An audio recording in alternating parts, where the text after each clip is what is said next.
Hey everyone, I hope you're doing well and are having a flare-free day. Today's video, I wanted to dive into vulnerability in relationships, especially when we live with chronic illnesses like endometriosis. I know that a lot of us can sometimes feel unworthy or a little bit nervous to be vulnerable with ourselves and our partners when it comes to opening up and sharing about our chronic illnesses. And I really appreciate each and every one of you that posted about this topic on my community tabs page.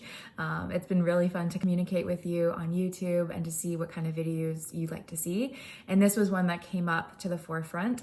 And so I'm going to share a bit about my journey on, receiving a diagnosis and feeling that lack of worthiness when it came to going into relationships and how I kind of overcame that to become more vulnerable with my partner. So the first thing I want to dive into is that you are not alone in feeling all sorts of emotions, especially when you first receive a diagnosis or a suspected diagnosis for your pain. When I received a name to my pain, which was endometriosis, I always had this narrative in my mind and that relationship with myself of there's something wrong with my body. And this is an ongoing thing that I'm working on, and it's an open conversation here that it's not a perfect day some days on how I view myself and the relationship I have with my own body. Something I grappled with for a long time internally, but when it came to thinking about relationships and describing, I have pain that I can't control, or sometimes I'm going to have to cancel plans or a date night because a flare-up has come up, and I don't want to seem like somebody that is not organized, but sometimes my body just doesn't do what I would like it to do. And so that feeling of unworthiness really did creep in, and that narrative of there's something wrong with me body-wise that I always had after that, diagnosis, transitioned to relationships in the mindset of there's something wrong with me. So why would somebody want to be with somebody that has something wrong with them?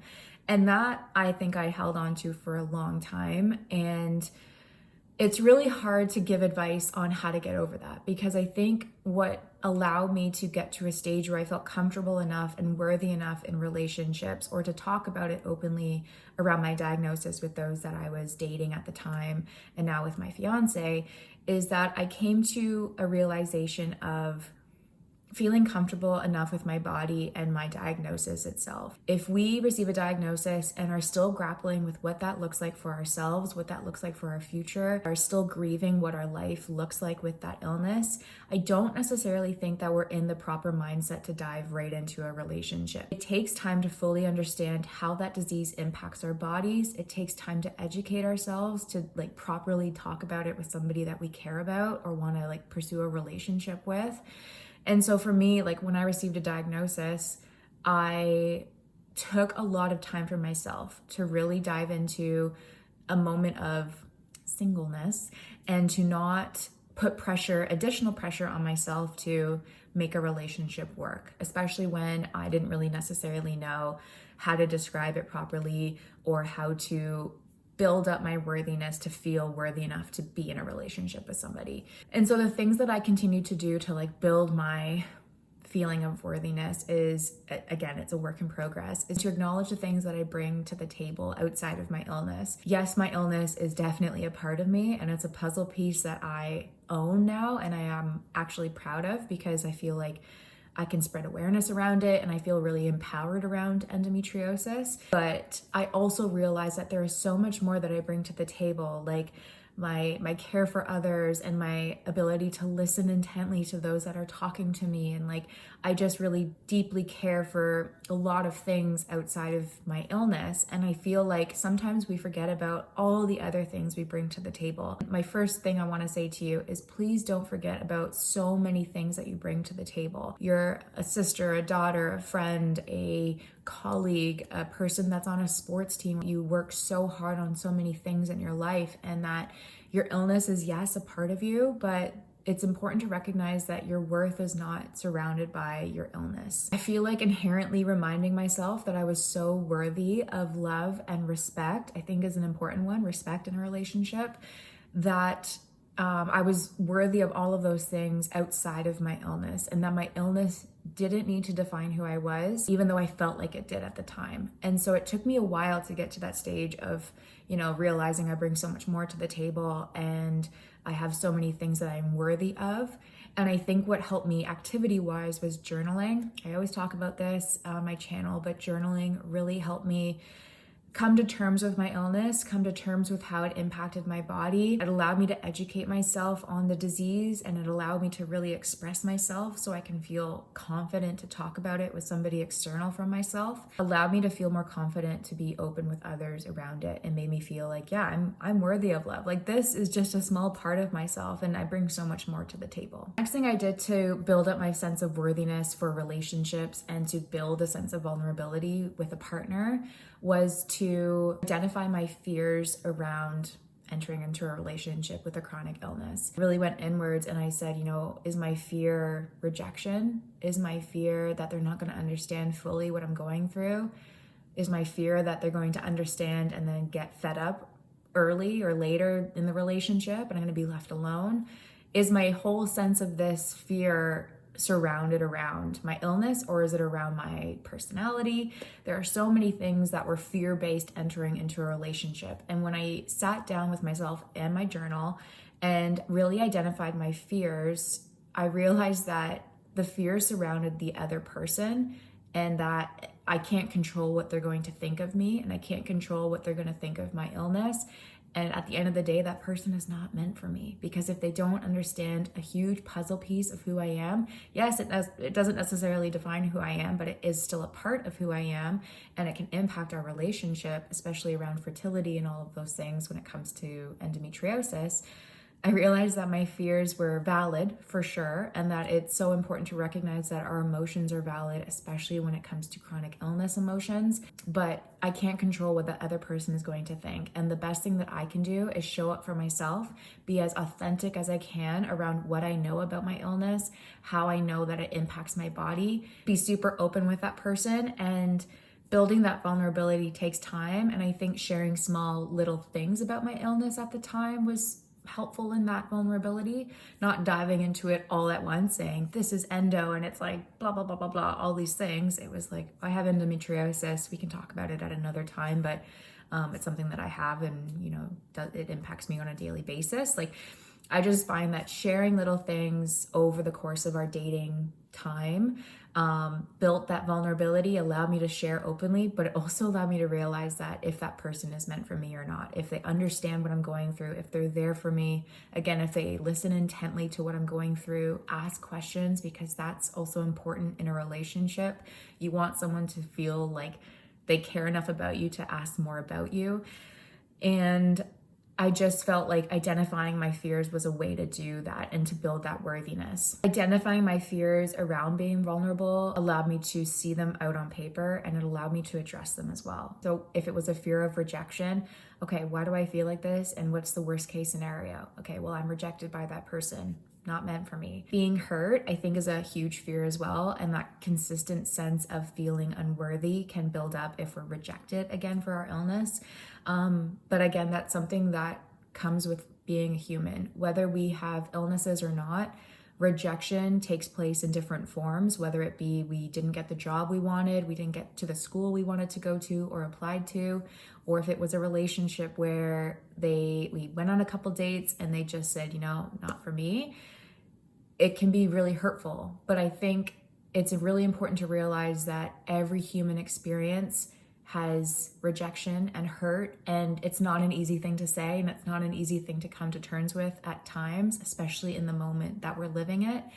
But it's comforting to me to know that I'm not alone in rejection. Everyone in the human experiences rejection at some point.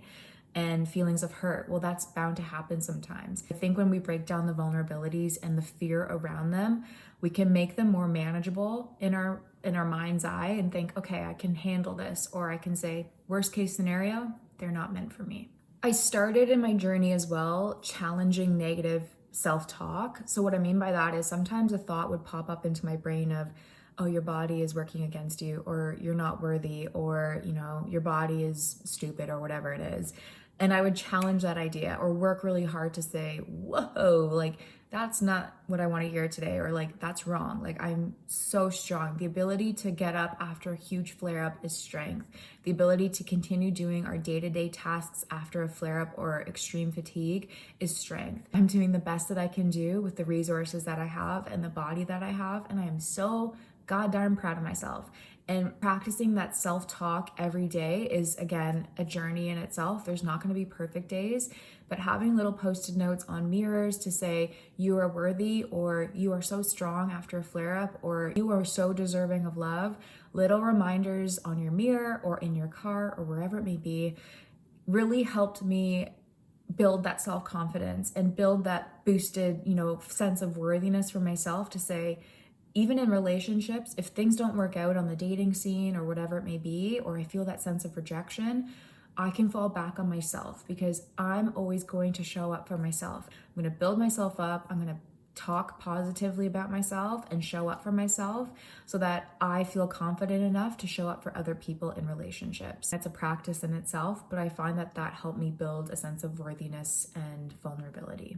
I kind of touched on this before, but it's starting small. So when you enter into a relationship or the dating scene with somebody and you just don't feel that sense of worthiness yet, or that sense of vulnerability build, the one thing that I can recommend is starting small and sharing little things about your day-to-day life with chronic illness. Gradually increasing the depth of information that you share with individuals can make you feel a little bit more confident in yourself and your relationship with that person. And starting small, again, can build that sense of confidence, right? If we share, sometimes I can't go to certain events because I have flare-ups because of my illness.